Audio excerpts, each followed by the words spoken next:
donc le titre, tous les auteurs qui sont associés à cette présentation.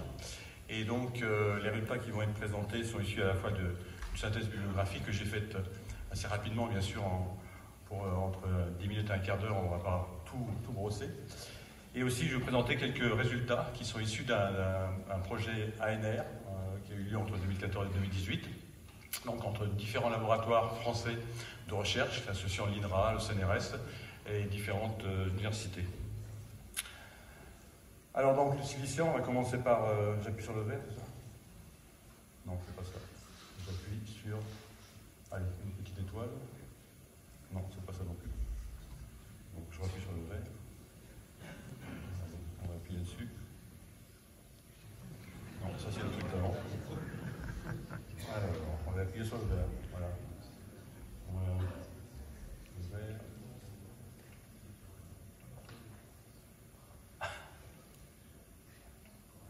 Voilà. Donc, alors le silicium, qu'est-ce que c'est? Le silicium, c'est un élément chimique. Donc, numéro atomique 14. Il fait partie de la famille des métalloïdes. Il n'est pas loin du carbone, il n'est pas loin du phosphore d'ailleurs, dans le tableau périodique. Et c'est l'élément qui est souvent associé à l'oxygène. En fait, dans la nature, on ne le rencontre jamais tout seul. Enfin, la nature, à la surface de la Terre. Il est souvent associé à l'oxygène. On parle alors de silice. Le quartz, par exemple, c'est une forme de silice. Dans l'eau également, le silicium dissous est sous forme de silice. Alors, donc, c'est l'élément le plus abondant à la surface de la Terre, donc après l'oxygène.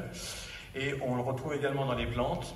Par contre, dans les plantes, il est présent à des teneurs extrêmement variées, qui vont à des teneurs quasiment zéro, à des valeurs qui sont supérieures à 10%, dans certains cas. Alors, pourquoi donc cet élément a-t-il intéressé un certain nombre de chercheurs, et en particulier donc ceux qui sont intéressés au sens du sol et en agriculture? Parce qu'en fait, quand vous prenez les 11 plantes les plus cultivées dans le monde, eh bien, il y a à peu près une dizaine qui, en fait, contiennent du silicium et des teneurs qui sont inférieures à 1,5%. Et ces plantes, on les appelle des accumulatrices de silicium. Alors, est-ce que ces concentrations donc, importantes de silicium sont anodines ou pas? Donc, alors vous savez tous que le silicium, évidemment, la plupart d'entre vous, et je pense notamment aux étudiants des écoles d'ingénieurs, n'ont jamais entendu parler, et pour une raison assez simple, c'est qu'il ne fait pas partie des éléments dits nutritifs. Donc, est-ce que donc, cet élément dans les plantes, il est complètement là par hasard, ou est-ce qu'au contraire, il peut avoir un rôle donc, positif sur la croissance, et est-ce qu'il donc peut être bénéficiaire pour en agriculture?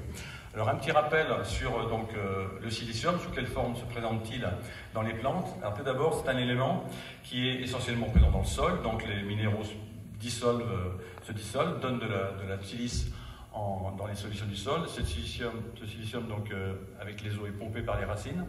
Il y a une flèche, non? Oui.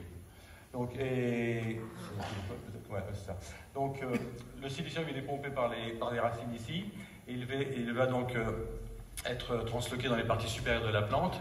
Et lorsqu'au niveau des stomates se produit l'évaporation, eh bien, ce silicium va pouvoir se concentrer, dépasser un seuil de saturation et précipiter sous forme de, le mot a été dit tout à l'heure, sous forme de phytolite. Alors ces phytolithes, donc, ce sont en fait des particules de silice amorphes. Donc la silice ou le silicium dans les plantes, c'est pas diffusé, c'est pas lié au carbone, c'est sous forme de phytolite. Donc ensuite, alors voilà une petite animation qui montre là la présence de silicium, de phytolite sur des feuilles de blé. Alors ça va apparaître en rouge. C'est une petite animation qui est due à des images tomographie en rayons X. Et donc ce qui apparaît, on peut la remettre, la régie? Non, il ne peut pas, ça fait rien. Donc, il est sympa, merci beaucoup. Donc, regardez bien les feuilles, vous reconnaissez les nervures en fait sur cette photo. Donc, on a fait un traitement d'image pour faire apparaître le silicium. Et voilà, ça apparaît en rouge. Alors, en fait, vous reconnaissez les nervures. En fait, le silicium ici, sous forme de phytolite, on a pu démontrer qu'il était préférentiellement donc, sur les nervures. Et on en trouve également, ici, là, il s'agit, pour ceux qui sont un peu spécialistes, de trichomes, de poils. Ce sont des poils qui sont riches en silicium. Alors, toute cette silice, à quoi sert-elle? Alors, il y a un certain nombre d'études, sont de plus en plus nombreuses d'ailleurs dans la littérature scientifique spécialisée, qui montrent en fait que bien, ce silicium peut avoir un rôle lorsque les plantes sont en état de stress. Alors ici un exemple, lorsqu'il s'agit de stress biotique, donc ça peut marcher aussi pour d'autres cas que les champignons. J'ai montré ici juste le cas des champignons. Vous voyez en haut, donc c'est une plante qui est pauvre en silicium. Toutes ces taches noires, en fait, ça correspond à la pyrriculariose du riz. C'est plus simple en anglais, ça s'appelle BAST. D'accord. Donc en bas, donc une plante riche en silicium, eh bien, donc ce champignon ne se développe pas. Alors, il y a un autre cas qui apparaît intéressant, c'est lorsque la plante est stressée par la sécheresse. Alors ça, c'est des études qu'on a menées sur le blé en particulier au laboratoire. C'est une étude en hydroponie. Alors, évidemment, on est un peu éloigné du champ, mais ça nous permet de mieux comprendre ce qui se passe au niveau des mécanismes. Et en fait, le silicium précipite dans les plantes de la même façon, soit en hydroponie ou dans les champs. Alors en rouge ici, donc vous avez donc le résultat donc gramme.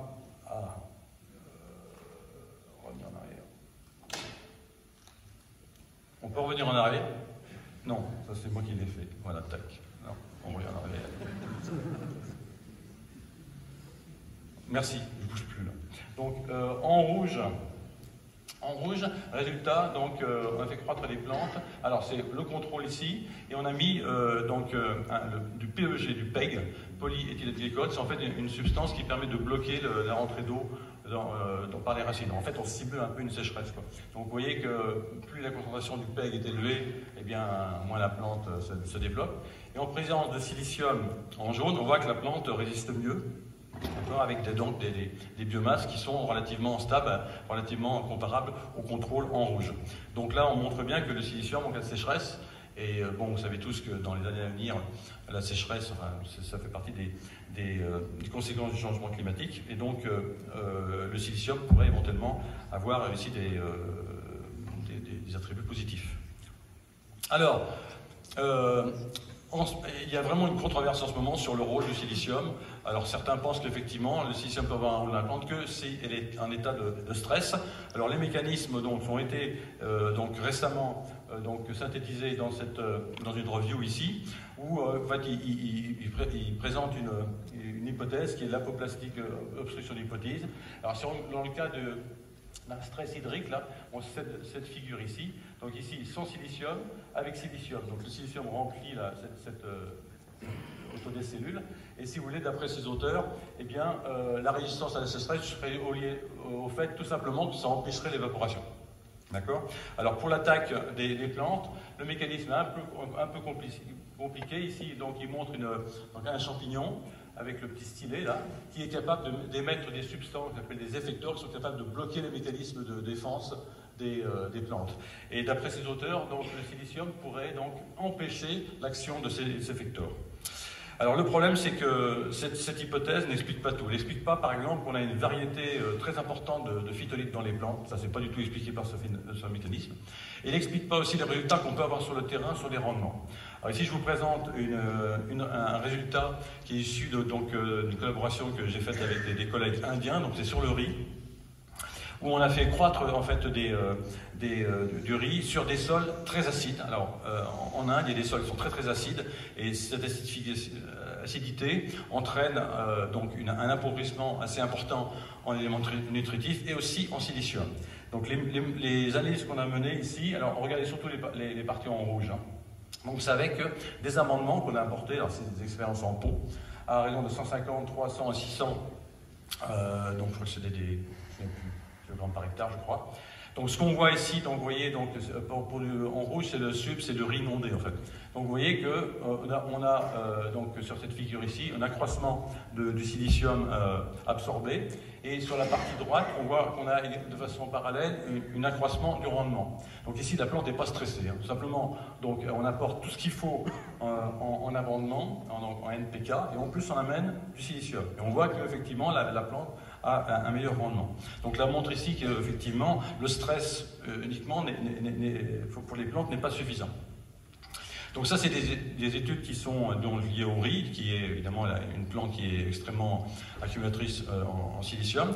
Alors certains auteurs en Asie ou même en en Australie sur la canne à sucre, on peut mettre également en valeur un protocole qui permet de mesurer en fait la silice biodisponible des sols et voir si, par rapport à des expériences en pot, par exemple, on était au maximum du rendement ou pas, et ça permet de doser comme ça des seuils critiques. Je pense que vous connaissez tous ça pour le potassium ou d'autres éléments nutritifs. Donc voici ici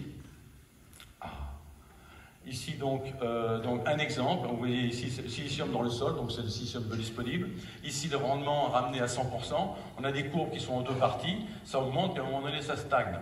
Et dans cette zone là intermédiaire, donc on peut définir si on est low, medium ou high, enfin bas, moyen ou élevé par rapport au rendement.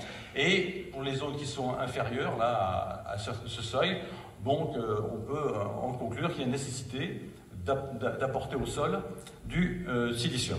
Donc ça c'est pour le riz et pour la canne à sucre. Alors qu'est-ce qu'il y a en France? Alors en France, il n'y a rien. Donc on est les seuls, enfin non je ne peux pas dire ça, d'autres laboratoires ont étudié un petit peu le rôle du silicium dans les plantes, mais en ce qui concerne l'approche sol, donc silicium biodisponible, on est je pense les premiers à faire ce genre de choses. Alors on a fait les choses très bien, grâce en particulier à mon co-auteur, Nicolas Sabi qui est là en bas, qui arrête pas de poser des questions tout le temps d'ailleurs. Et donc la première chose qu'on a faite, c'est tout simplement produire des données. Alors, de silicium biodisponible, j'en parlerai avant, mais aussi de silicium total. Pourquoi? Parce que le silicium total, s'il n'y a pas de silicium dans le sous-sol, dans le sol, comme il ne peut pas venir de l'atmosphère, donc c'est la source ultime, si vous voulez. Donc on a fait un certain nombre d'analyses. Donc on a couvert le territoire français grâce au réseau RMQS. Donc on a pu produire une carte. Alors ça c'est en cours de publication, c'est donc soumis à Géoderma. Et grâce à un travail de statistiques, mathématiques, etc. Donc voilà le genre de carte qui est produite. Alors là, voilà, c'est une carte silicium total. Alors sur cette carte, en noir, c'est les valeurs très très élevées, et en blanc, les zones très faibles. Bon, alors pas trop de surprise, on voit les zones qui sont très très riches en silicium, c'est par exemple toute cette zone-là, donc dans les Landes. Pourquoi? Parce qu'il y a beaucoup de podzol qui sont très très riches en quartz, d'accord? Au contraire, vous pouvez voir que dans la Champagne, ici, alors les zones toutes blanches ici, c'est Paris, il n'y a pas de données. Donc les zones toutes blanches ici, il y a très très peu de silicium, d'accord? Ça c'est logique. Alors à côté, par contre, voilà la carte qu'on propose de silicium biodisponible. Alors le problème pour caractériser ce silicium biodisponible, c'est qu'il existe une trentaine de méthodes différentes. Alors nous, on en a choisi une, parce que c'est peut-être la plus utilisée, et aussi c'est une méthode relativement simple à mettre en place. C'est la méthode du CaCl2, donc la référence est citée ici. Alors, de façon identique, donc les valeurs élevées en silicium biodisponible apparaissent en noir, et les faibles valeurs apparaissent en blanc. Donc vous voyez que les cartes ne se superposent pas, ça c'est la première chose. Et on peut, bon, on va pas, de toute façon elle est encore pas complètement interprétée cette carte, mais ce qu'on peut dire, c'est que par exemple on voit que ici dans cette même zone où on avait du silicium total très important, on a peu de silice biodisponible, et ça on l'explique très bien, c'est qu'en fait le quartz il est très peu soluble, donc il va donner très peu de silicium biodisponible. En revanche, vous voyez cette zone noire ici là, eh bien c'est plutôt donc des zones qui sont, enfin c'est le massif central avec des zones riches en roches volcaniques, qui elles contiennent une réserve de silicium. Enfin, les minéraux qui constituent ces roches sont relativement solubles. Alors on a poussé un petit peu le raisonnement plus loin. En cette diapositive, donc on retrouve ici notre carte. Alors on s'est dit voilà, alors on n'a pas de données de seuil critique pour le blé, d'accord. Alors on a pris, c'est juste pour discuter, hein, donc une valeur seuil de 20 mg par kilo, qui est le seuil critique établi pour la canne à sucre. D'accord. Alors j'ai pris le canne à sucre plutôt que le riz, parce que la canne à sucre contient moins de silicium. Le riz c'est 4% en moyenne. Le blé c'est beaucoup moins. Et donc voilà, alors donc ça me permet de produire ce genre de carte avec 3 zones inférieures à 20. Donc en rouge, ça voudrait dire que les zones seraient déficitaires. D'accord. Alors on a un petit peu filtré cette carte là, qui est sur toute la France. Et sur la partie droite, c'est donc la carte de silicium biodisponible, mais que sur les terres arables, les zones cultivées, si vous voulez.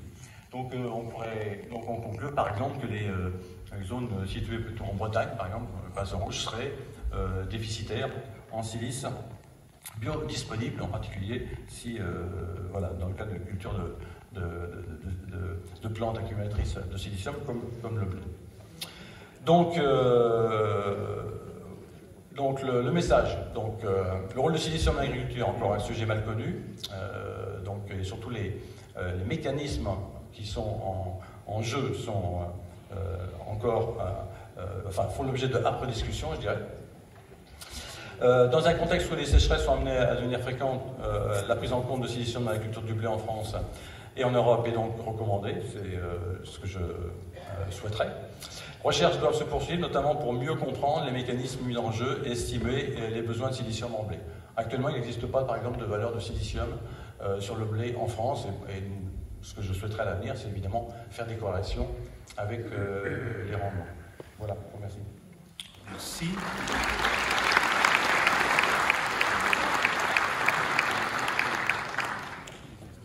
Bon, plein de questions, biodisponibilité, quelle face sous-lutte ou pas, rôle des racines dans la stabilisation des phases minérales, enfin bon, il y a beaucoup de choses. Je pense qu'il va y avoir des questions, ça commence ici à gauche. Oui, bonjour, Julien David, coopérative EMC2. Moi j'ai une question, vous parlez donc du silicium, nous on en entend parler pas mal aussi, et l'absorption du silicium, donc vous parlez de la voie racinaire et la voie foliaire, qu'en est-il?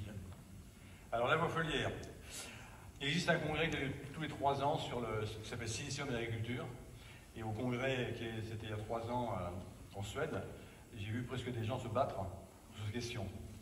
Alors ce qu'on sait, c'est que le silicium, moi je viens bien démontrer, si vous le mettez les pieds dans l'eau, c'est du silicium qui va être absorbé. En foliaire, certains pensent que ça peut pénétrer. Nous on a fait des expériences comme ça, elles ne sont pas encore publiées. On a mis les différents produits qu'on trouve dans le commerce sur la surface. Alors je ne vous dis pas au microscope électronique à balayage qu'on voit, on voit des tas de trucs, on voit des tas de trucs qui cristallisent, etc. Il n'y a pas que du silicium d'ailleurs, nos amis donc, industriels vendent du silicium, il y a des tas d'autres molécules, etc. Alors qu'est-ce qui agit là-dessus? En tous les cas, nous ce qu'on montre, c'est que ça ne pénètre pas. Si ça pénètre, c'est certainement de façon très limitée par les stomates, ou il y a peut-être d'autres procédés que je ne connais pas. En tous les cas, la grande partie du silicium dans les plantes, c'est d'origine, c'est bien démontré d'origine. Par contre, ça ne veut pas dire que le fait d'appliquer du silicium ou divers produits en surface n'a pas d'effet sur les plantes. Parce qu'effectivement, il y a des publications qui le montrent. Par contre, les mécanismes, pour l'instant, on ne connaît pas. Donc, c'est un gros anion hein, quand il est en solution.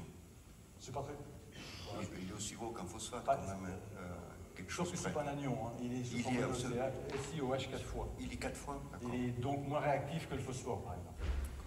Donc, j'ai bien compris. Et alors, on voyait la Bretagne et tout en rouge. Du coup, les Bretons, ils peuvent faire quoi pour essayer de pallier au déficit en silicium du sol? Excusez-moi, je n'ai pas bien entendu. On voyait sur la carte. À Bretagne, oui, d'accord. À Bretagne, oui. Qu'est-ce qu'ils peuvent faire, eux, pour pallier au déficit? Eh bien, mettre du silicium biodisponible sur le champ. Alors moi, j'ai publié une dizaine d'années, parce que bon, si vous voulez, il y a une question que se pose, un certain nombre à se poser. Est-ce qu'à force de cultiver des plantes qui sont accumulatrices en silicium sur des dizaines d'années, voire des centaines d'années, et d'exporter les pailles, on n'a pas appauvri tout le système? Parce qu'en fait, les pailles, qu'on ne consomme pas, si vous les remettez au sol, on boucle quasiment le cycle, si vous voulez. Le fait d'exporter, ça peut appauvrir le sol. C'est un petit peu ce qui se passe dans certains endroits que je connais, dans des rizières en Inde, où il y a jusqu'à 3 productions de riz par an. Alors, et ils n'aiment pas les pailles, parce que ça les empêche de... vous connaissez ce problème aussi sur les pailles sur place. Ça peut donc développer de pathogènes, etc.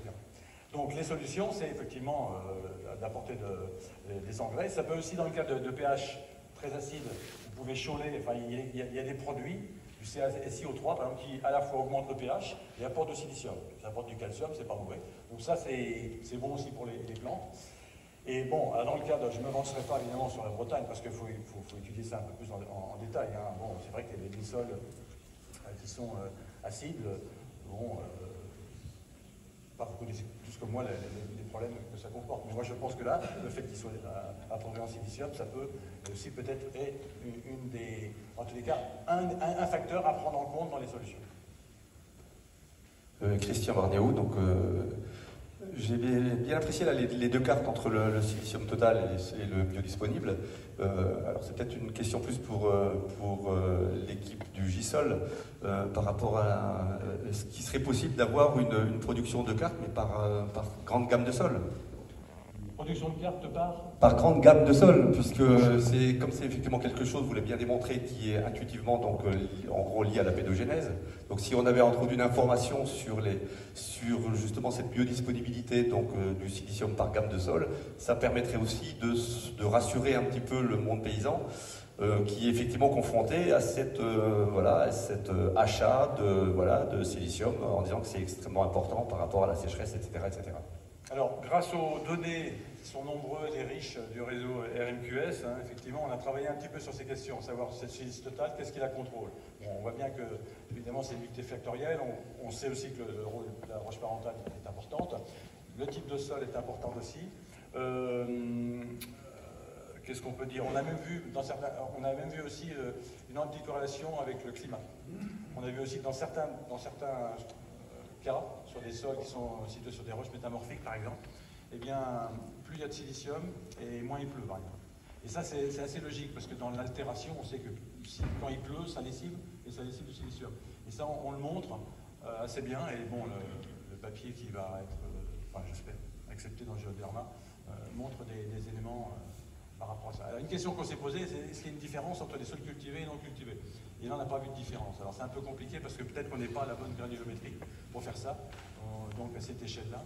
Donc, c'est pour cela qu'on a une étude qui est en cours, là. On a étudié des paires de sols cultivés et non cultivés sur les mêmes zones climatiques. Et là, on voit des différences, effectivement, qui peuvent expliquer ce qu'on a sur la carte. Et c'est effectivement dû, par exemple, à la pédogénèse. Pédogénèse, c'est pas la même en climat cultivé, en sous-culture que sous-forêt. Et en particulier, on voit que les argiles n'ont pas le même comportement. Nicolas, tu voulais rajouter quelque chose?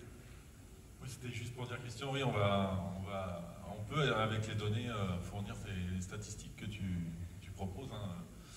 Là, on était plutôt dans un objectif, comme tu as dit, on essayait de débroussailler. Mais à sa question, on pourra maintenant, quand on aura bien débroussaillé les facteurs, recentrer vers ta question qui est de fournir des statistiques par grand type de sol, type terre ou je sais pas. Sans souci, c'est noté, oui.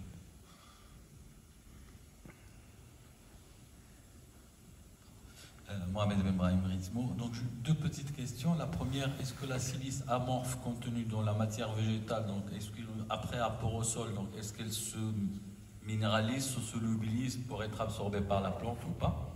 Et la deuxième, dans les formes donc, qui sont solubles apportées au sol, est-ce qu'il y a des phénomènes de précipitation? Est-ce que, on a parlé tout à l'heure de comparaison un petit peu avec le phosphore, est-ce que ça reste vraiment soluble? Est-ce que ça précipite rapidement? Et comment ça réagit quoi, au niveau du sol? Vous parlez de quelle forme de silice là? Du silicium soluble, quoi, de cette forme soluble. Le silicium soluble, c'est ce qu'on trouve dans la nature. Hein. Vous prenez une eau, je sais pas, l'eau de Volvic, vous regardez dessus, c'est marqué. Et ce silicium soluble, évidemment, la solubilité, ça va dépendre d'un certain nombre de facteurs. Par exemple, le pH, d'accord. On trouve plus de silicium dans les pH élevés, par exemple. Ce silicium peut également s'absorber en fonction de certaines surfaces. Si, par exemple, le sol est riche en oxyde de fer, on sait que le silicium peut s'absorber sur les oxydes de fer, par exemple. Merci. La première question, je n'ai pas compris. La première question, c'était, donc vous avez montré donc, sur les feuilles de blé, donc la silice se forme amorphe au niveau des nervures, etc. Ouais. Et donc ma question, c'était, une fois cette matière végétale, donc elle retourne au sol, est-ce que ces cristaux amorphes se solubilisent et peuvent être absorbés par la plante ou ils sont définitivement... Ah oui, d'accord. Alors ça, bon, j'aurais pu le présenter effectivement, mais en fait, le cycle naturel du silicium, En forêt, par exemple, quand vous voyez par exemple les forêts tropicales, d'accord, vous coupez une branche, il y a plein de silicium dedans. Or, quand on est dans le sol, c'est que du fer et de l'aluminium, il n'y en a pas. Comment l'expliquer? Eh bien, l'explication, c'est qu'en fait, ça tourne en circuit fermé. C'est-à-dire que le silicium des plantes, donc par rapport, enfin, lorsque les feuilles tombent, se décompose, libère du silicium qui a à nouveau repris par les racines, et ça tourne en circuit fermé comme ça. Oui, juste, il y a une question encore ici. Oui, je m'interroge par rapport à une diapo sur un sol à pH 4,8 qui a apporté du silicium. On sait que certaines formes de silicium, le SiO 4,4- est un pouvoir alcalinisant. C'est ce qu'il y a dans les scories, notamment, dans les bonnes vieilles scories. Donc, quand on fait des manips avec de la pompe de silice dans des sols acides, il faut peut-être avoir un témoin Cholet avec autre chose pour vérifier qu'on n'a pas une confusion d'effets, à savoir un effet de la silice qu'on apporte sur le pH du sol, qui peut avoir des effets bénéfiques parce qu'on a remonté le pH. Donc, est-ce que dans ces manips, il y avait un contrôle, notamment dans celle où on avait un pH 4,8, là, un contrôle Cholet pour bien mettre en évidence l'effet nutritionnel du silicium et évacuer l'effet éventuel cholant que l'apport de silice aurait pu provoquer. Et deuxièmement, je pense qu'en France, on pourrait réhabiliter la bonne vieille pratique d'autrefois où les gens apportaient finalement pas mal de silicium, parce qu'ils apportaient les scories-Thomas à l'époque étaient largement répandus dans tout le territoire français, même dans des secteurs non acides pour apporter du phosphore, mais aussi Cholet. Et on apportait du silicium, alors que maintenant on n'a quasiment plus d'apport de scories, mis à part quelques amendements sidérurgiques phosphatés à basse teneur qu'on peut trouver encore un petit peu en commerce. Ok, alors cette question en fait elle n'est pas simple, on travaille encore dessus, parce qu'en fait, lorsque le chaulage, ça remonte le pH, ça change la biogéochimie du silicium. D'accord? Donc, apporter du silicium, si vous apportez du silicium et qu'il précipite tout de suite, c'est pas intéressant, par exemple. D'accord? Alors, le chaulage, si vous apportez de calcium, par exemple, alors dans certains cas, effectivement, ça va permettre de libérer une certaine forme de silicium. Par exemple, les phytolithes, si vous augmentez à pH 4, les phytolithes, donc ce qui est issu des plantes, hein, à pH 4, 6, ça ne se dissout pas. J'ai publié il y a une quinzaine d'années un cas où La Réunion, sur l'île de La Réunion, je ne sais pas si ceux connaissent, mais il y a un type de sol qui s'appelle les mascarénites, où on a 15 cm sous la matière organique, 15 cm de phytolithes, non décomposés. Donc c'est des bambous qui accumulent beaucoup de phytolithes, et on explique cette conservation de 15 cm justement par un pH très très très bas. Maintenant, si vous changez le pH, si vous passez de 5 à 7 par exemple, à ce moment-là, les phytolithes vont commencer à pouvoir à se dissoudre. D'accord? Il y a un autre mécanisme qui tempère ça, c'est l'adsorption.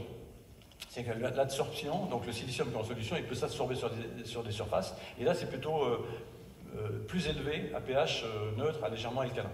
Donc les deux, pour l'instant, peuvent peut-être se contrebalancer. En tous les cas, nous, au laboratoire, on questionne ça, et on fait des expériences, et bon, voilà, pour l'instant, je n'ai pas de réponse ferme. Bonjour. Et vous avez mis à chaque fois un témoin calcium aussi dans le manip. C'est ça la question aussi. C'est-à-dire pour savoir, pour neutraliser éventuellement le co-effet du CA ou du pH. Bon, moi, je n'ai pas travaillé sur ces questions-là précisément, donc je ne peux pas commencer. Bonjour, Régis Muto, Descender Lockerley. Ne pensez-vous pas que le silicium, qui a des états de réducteur très bons, à des niveaux de réduction jusqu'à +1, cet état de propriété réductrice serait peut-être l'explication de ce que vous avez pu observer comme propriété en application foliaire, sans pour autant avoir décelé son assimilation directement par la plante? Qu'est-ce que vous entendez par propriété réductrice? Le silicium est à un numéro d'oxydation qui peut être assez faible, jusqu'à +1. Alors, je vous arrête tout de suite, le silicium n'a pas de... c'est pas comme le fer, il n'y a qu'un seul état d'oxydation, c'est 4, et il n'y a pas d'autre... il ne peut pas passer d'un état comme le fer, de FR2, FR3, c'est pas possible. Enfin, bon, moi, ce que je connais, ça n'existe pas. D'accord. Donc il y a des données chimiques qui ne sont pas bonnes, parce qu'on nous l'indique à +1, +2, +3 ou +4. Pardon? On nous indique le silicium comme pouvant être à des numéros d'oxydation plus 1, plus 2, plus 3, plus 4. Non. Il est tétravalent, le silicium. Il est, donc, le silicium, si vous voulez, si on fait un peu de cristallographie, c'est un tétraèdre, comme une pyramide, mais à les 3 côtés. Il y a le silicium qui est au milieu, et les sommets, c'est de l'oxygène. Donc il est tétravalent, il est lié avec 4 oxygènes. Alors évidemment, après, dans la nature, les oxygènes, il y a des OH, etc., qui se produisent. Vous avez par exemple, le quartz, c'est SiO2, ou la silice amorphe des phytolithes, c'est ça, mais c'est pas cristallisé parce qu'en fait, il y a de l'eau. Donc ça empêche le réseau d'être complètement cristallin. Donc le silicium n'est pas 1, 2, 3, non. Je ne sais pas si vous avez vu ça, mais moi, je serais curieux ça n'existe pas, ça. En tous les cas, je l'enseigne comme ça aux États-Unis. Ok, une petite... je pense qu'on n'a pas le temps. Hein, si on a encore un exposé, désolé, mais sinon on n'avancera pas. Le dernier exposé,